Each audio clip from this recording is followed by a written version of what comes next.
this out. This is not the shiniest thing on the altar, but for me it means a lot. My teacher gave it to me after becoming ordained, and it's been with me for a very long time. So when I travel, it travels with me.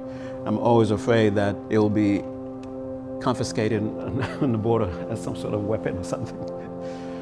The last altar that I had in my phases of altars, where I had every single thing that was supposed to be within the Tibetan Buddhism, there are 7 objects that usually offer 7 aspects of your aspiration, 7 aspects of enlightenment that are represented by different kinds of offerings. Like light, for example, represents enlightenment. Incense represents morality. So what I would do, instead of getting something that just represents them, I would get like a stack of incense. I'll get a stack of candles, get as many candles as I can, get a whole row of water. And I got really into it. And eventually it became not so much about what it represents anymore. It became just the thing in itself. And when I realized I was making sure the altar looks nice so that when someone comes in, they would say, "Oh, what a nice altar you have." That's when I realized that, oh, wait a minute, this is not fulfilling what it's supposed to fulfill anymore. So I started to cut back of it and try to go back to the essence of it. I remember going to church. I was born in the Catholic faith. And I remember being impressed by the altar where the priest stands behind this huge slab of marble. And they have these cups and like a flower, a candle. For a long time, I didn't know exactly why it was there, but I was drawn to it. But eventually, when I became interested in Buddhism, I noticed, especially in the Tibetan form of Buddhism, that was a huge thing. There was no way for you to not see the altar.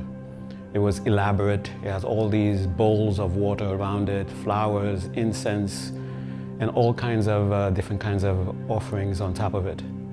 And there were books and statues. And remembering my sort of upbringing as to what spirituality is supposed to be, what the altar is supposed to be, I was a bit hesitant to approach this thing that seems to be speaking of, well, idolatry. And growing up in the West, we are very, very, very much afraid of engaging in anything that seems to be idolatry. Even if we weren't brought up very religious, so to speak, but it was sort of in the air. When Westerners enter into a temple, they say, "Oh, it's beautiful, look at the colors, look at all the different things." But as far as the altar is concerned, there's a little bit of hesitation. It's because of that, because of how we were brought up, how we were conditioned to relate to it.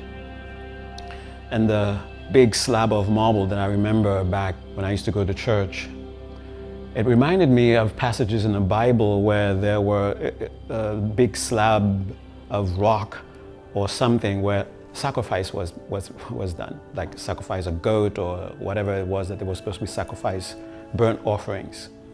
And growing up, we sort of being taught that, no, that's not exactly what is spiritual. Spirituality has evolved, we've gone beyond that. And now here I am again, thinking that I'm becoming more and more spiritual, and here I am again being reintroduced to what seems to be idolatry. It seems like I'm going back. I'm not going forward.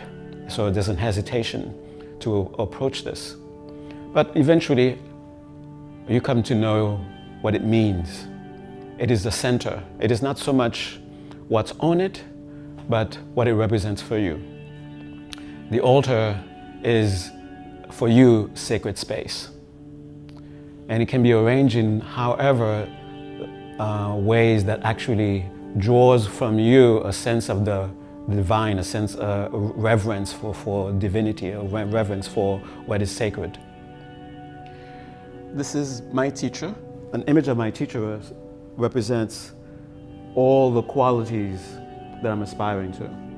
The quality of mind, the quality of speech, and the quality of appearance.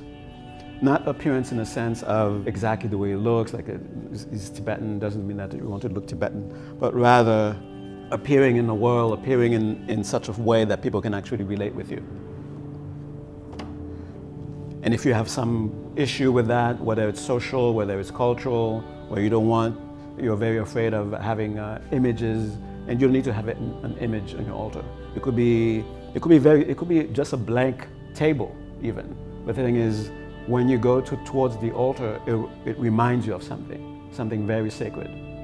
And if an image takes that sense of sacredness from you, then don't put an image there. You're not obligated to do that. So you have the body, and for the speech, what we have are texts, and there's a lot of them in here. You can have just one text. It could be a phrase, it could be a passage, and for you that passage means something to you. So that represents for you speech, enlightened speech. As far as enlightened mind is concerned, you may have something representing it. Within the Tibetan tradition, they have something like this. This is like a stupa, so it represents the enlightened mind. Or you can have something more symbolic. Within the Tibetan culture, they also have what is referred to as a vajra, or dorje. And it's in there, I can't show it to you because it's sacred, okay? And the bell represents enlightened speech. Now we have water. There are 7 water offerings. When you go to a Tibetan temple, you will not see glasses necessarily, you will see bowls. Whatever works best for you. It could be, there was a time when I actually had a carafe with a pitcher, with glasses around it, with a tray, like you actually are going to offer water to drink. And then, I forgot exactly what it's called. It's like a little baignoire, a little tub where you wash your hands. I had that there. And for each of the things, I had something that actually represented them rather than being symbolic. But it became just for show off, and I dispensed with that. So you have 7 water representing 7 aspects of the path and also 7 aspects of enlightenment. So this is water for drinking.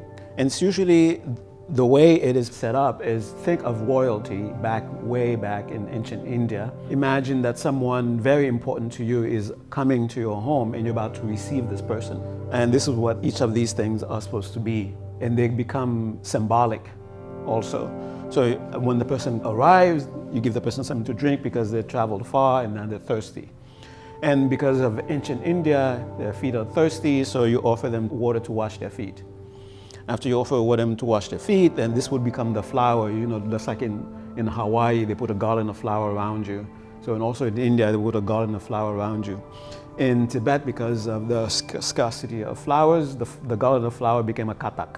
It's like a scarf, white scarf that you usually see that Tibetan teachers, they receive it from their students, and the teacher gives it to them. And the flower represents the flowering of the teachings that you have contemplated. It's starting to flower in your mind. It's starting to blossom in your mind. And because it's blossoming in your mind, then your behavior is starting to change. And that's what the incense is supposed to represent.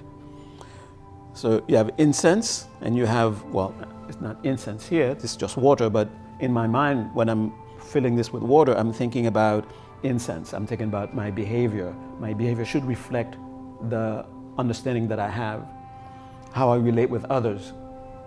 And because of that, then my mind becomes clearer. Then eventually, that's the light. The light represents the realizations that you gain. Now, you studied it, but it was never something that you actually owned, that you actually had direct experience of. You had faith, you had confidence that it is true. You had misunderstanding, you work out with that. That's with the contemplation, with the meditation. And eventually, you have a direct realization of this. Now, as for you, it's true, undeniable truth. And that's what the light represents. And your world is revealed to you. And your world is revealed to you in a sense of not just, oh, this is a beautiful world that is possible, but also the weaknesses that we're not able to be directly aware of. You're aware of your own weaknesses, and you see why they are weaknesses. That's why it's the truth. You see the truth as to why this behavior, this kind of intention is weak, because it actually prevents you from fully realizing your full potential. And that's after light, then you continue to reacquaint yourself with that truth that you have realized. Enlightenment doesn't just happen once you see the true nature of reality. Once you see truth and that's it, you're done.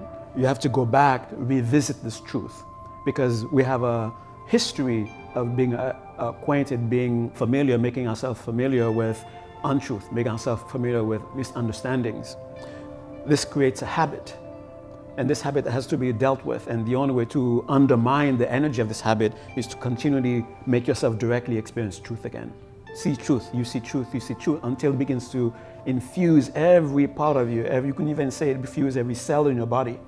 And that's what the perfume represents. Just like perfume is like you take the essence of a flower, the very deepest part of the flower. So that's what the perfume represents. So when the wisdom is infusing you, you're being saturated with it. So to the point where you're becoming spontaneous in your behavior, always behaving, always acting from a place of wisdom.